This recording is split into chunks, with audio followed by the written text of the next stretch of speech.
जो करबला में भी आया था। इस वक्त में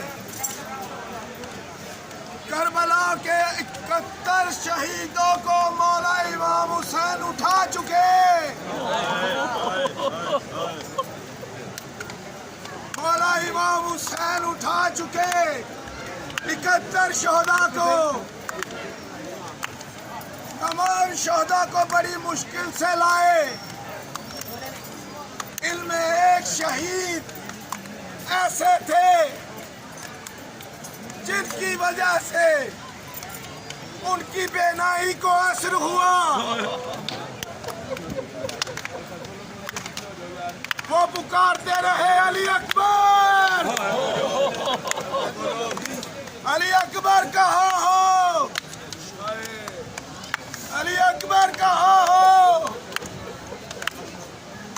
सदा अस्सलाम वालेकुम या अबा अब्दुल्ला। बाबा मेरा आखिरी सलाम। मौला हुसैन ढूंढते चले गए, ढूंढते चले गए। जब मौला अली अकबर की ज़ियारत हुई तो मौला ने फरमाया अली अकबर, मैंने तुझे बड़े नाजों से पाला है।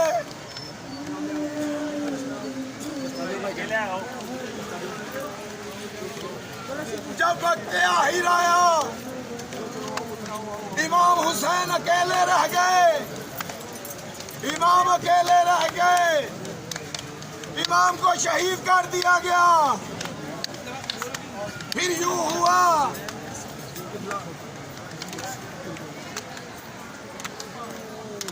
दलाशा चुगया न किसे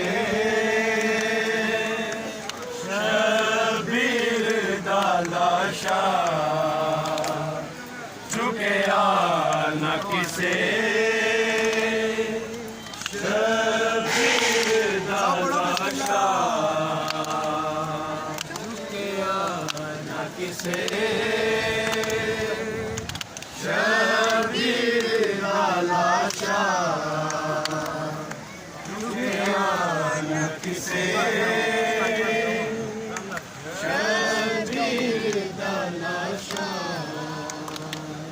झुकिया न किसे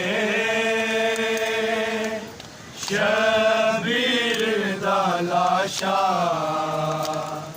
झुकिया न किसे शबीर दलाशा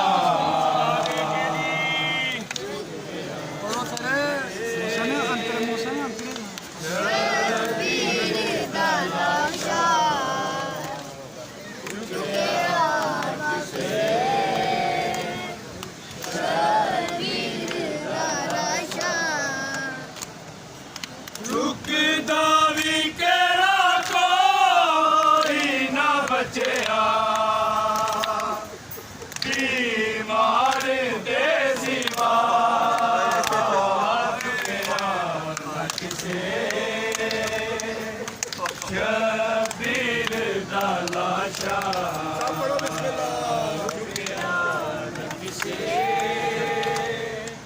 शबीर दलाशा झुकिया न किसे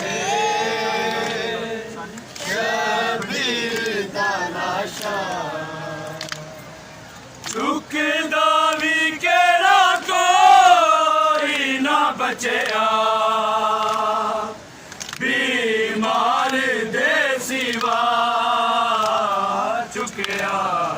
किसे शबीर दलाशा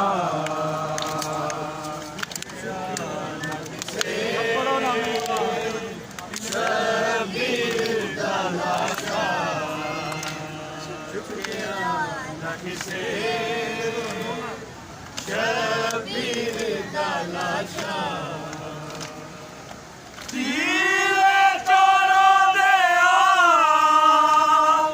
जदों है में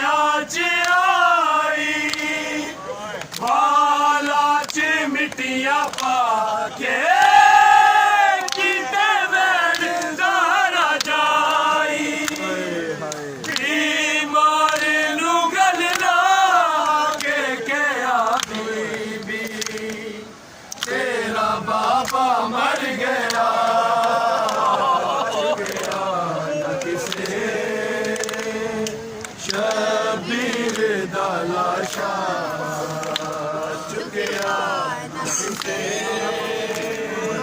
ਸ਼ਬੀਰ ਦਾ ਲਾਸ਼ਾ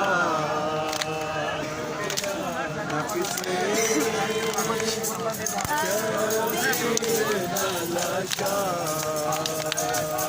ਗੁਰਬਤ ਦੀ ਇੰਤਹਾ ਗਾਜ਼ੀ ਦੇ ਬਾਅਦ ਹੋਈ ਲੋਕਾਂ ਨੇ ਜ਼ਖਮੀ ਕੀਤੀ ਮਈਅਤ ਸ਼ਬੀਰ ਦੀ ਲਾਸ਼ੇ ਤੇ ਵਾਰ ਕਰਕੇ ਉਹ ਕਹਿੰਦੇ ਆਵਾਜ਼ ਨੂੰ ਬੁਲਾ ਚੁੱਕਿਆ ਸ਼ਬੀਰ ਦਾ ਲਾਸ਼ਾ ਚੁੱਕਿਆ ਨਾ ਕਿਸੇ ਸ਼ਬੀਰ ਦਾ ਲਾਸ਼ਾ ਕਰੋ ਸਿੱਧਾ ਕਿਸੇ ਮਈਅਤ ਸ਼ਬੀਰ ਦੀ